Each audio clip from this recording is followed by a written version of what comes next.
Elm və Təhsil Nazirliyinin tabeliyində fəaliyyət göstərən Məktəbəqədər və Ümumi Təhsil üzrə Dövlət Agentliyinin direktoru Eşqi Bağırovun daha yüksək vəzifəyə Elm və Təhsil Naziri postuna irəli çəkiləcəyi iddia olunur.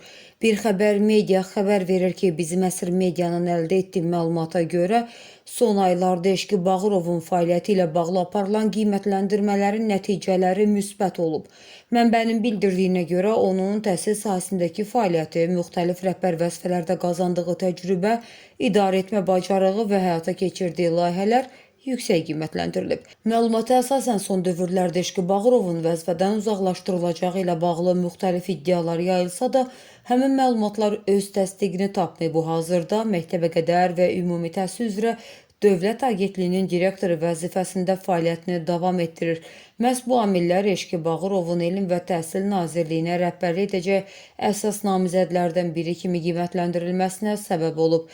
Eyni zamanda əldə olunan məlumata görə hazırki Elm və Təhsil Naziri Emin Əmirullayevin başqa dövlət vəzifəsinə təyin olunacağı, bundan sonra isə Eşqi Bağırovun rəhbərliyi altında təhsil sahəsində yeni islahat mərhələsinin başlanacağı gözlənilir. Qeyd edək ki, sosial mediada Eşqi Bağırov haqqında neqativ xəbərlərin sayı hesabı yoxdur. Məlumatın nə dərəcədə doğru olub-olmadığını isə zaman göstərəcək.